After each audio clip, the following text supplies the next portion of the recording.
Hello, I am your host, Kate Kent, and welcome to Hairdresser Heartbreak Club, a Destroy the Hairdresser podcast for big-hearted, tender hairdressers like me. Oh my god, you guys. Oh my god, y'all. Wait till you hear the juicy tea that my phone just shared with me. Wait till you hear. So-and-so that works at so-and-so salon. Listen, this shit-talking gossip behind people's backs is not cute. It ain't cute. Stop it. Stop it. We're going to talk about gossip today. We're going to talk about gossip, shit-talking, being nice to people to their faces, and then talking shit behind their back. And why do we do this? This is a rhetorical question because I'm going to talk about it, So I think that we as humans, we like a little, spicy time. We like a little drama. We like a little, currently, I like a little Love is Blind. Do they get married? What actually happened? Like that kind of stuff I'm all for, because they're actively putting themselves in a position where, they're lying and then they get caught and you're like, what are you doing? And so I don't think that any of us joined this industry and set off on this career path expecting for the people that we work with, the people that we work for, people who we don't even know, strangers on the internet, to start saying mean things about us to other people. And it is 100% mean girl behavior. It is 1,000% shit that we do in middle school and high school. And again, why? Why is there this driving force to take somebody else down or be in somebody else's business or eat popcorn on the sidelines while you watch it go down online and you're like, can you believe what happened over here? And like, oh my God, and they posted this and then this person wrote that and what's going to happen? I'm on this side and you're on that side. And like, I think it's sad. I think it's sad. And I say this because, okay, this is a complete sidebar tangent, but I've been trying to go date people recently. And it's an interesting thing to tell someone that I own a salon. And I feel some sort of way about it because I think that there are stereotypes that exist, and some are true and some are not true. The one that is kind of true is that a lot of hairdressers are gossipy, dramatic. I'm just going to say it. I've met you guys. I have been in classes with you. You have gossiped to me about other people. Okay. So I feel some sort of way sometimes about saying that I own a salon because somebody's going to assume that I am a sort of way, right? And so I have to kind of say strategically, like, I'm not really a stereotypical hairdresser. And that, I don't even know what stereotypes they're thinking, but I'm already trying to set myself apart as like, I know what you're going to think when I say this. And I want you to know that I actually disagree with a lot of that stuff. So that's really challenging when meeting people for the first time. And I mean, just meeting men for the first time, trust me, if I could choose, would I choose women? I would. And I wish that it would happen, but it's not happening. So I got to have terrible conversations with men currently. Okay, so that was my sidebar tangent. But interestingly enough, some of the things that they have said is like, yeah, I would assume that your line of work would be very gossipy and dramatic. And they have said it to me. They're like, it's interesting, but I would imagine your line of work is really lots of talk and maybe not a lot of truth. And I'm like, well, yeah, it does exist.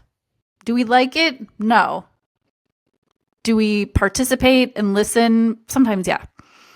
So it's just not cute on anyone. And there are times, okay, I will also say there are times that there's information that comes out that is important for people to know. But we have to really look at what is the most constructive way to share this information. Maybe I should talk to this person directly versus saying, guess what I heard about so-and-so. Sometimes it is something that is concerning about behavior that we do need to shine a light on, right? It's like, so if somebody's got like predatory behavior or they're, some harassing kind of things, like those are things that we do want to talk about. But again, it has to be brought up in a more constructive way, right? It's heartbreaking. Got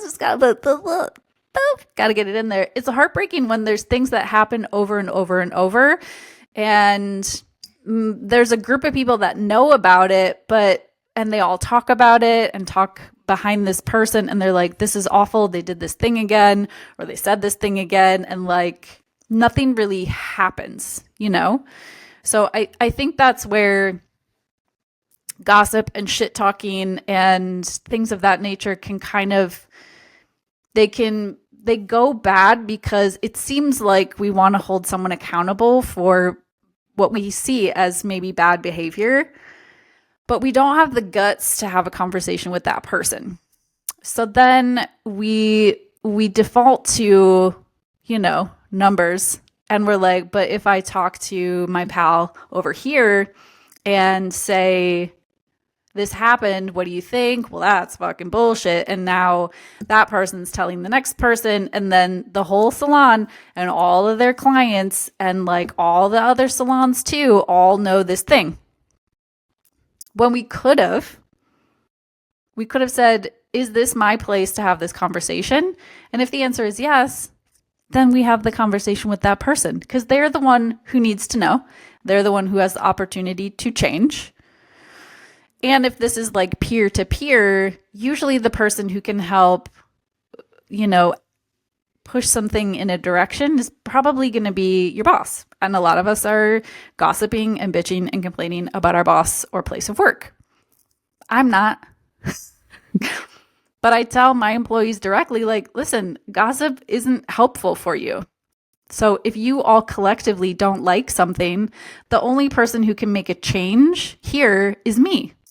So please bring it to my attention and don't sit me, 10 people on one side and then me in a chair and you're all like, we demand this. That feels bad. So watching the hair industry fall into this stereotype, this like, sides and tit for tat and social media, like it's really quite gross. It's gross. And this is part of the reason that over this last couple of years, while being in the industry and falling back in love in it and being like, we're going to start to create change, and to create that change, like I've got to be different and I can't participate in these things and we have to talk about them, then you just still see it happening, right? Like we were so supportive of one another through the pandemic. And now it's post-pandemic world and it's like the same as it was, like competitive, worried about money and clients and contracts, and you're out of dress code and you're like, come the fuck on, people. Like we're supposed to be making proactive changes. And if we cannot even have conversations with one another to say, I don't agree with this policy, can we do something about it? Or I actually, don't like you, but I respect our work environment, so I'm just going to stay over here and we don't have to be best friends.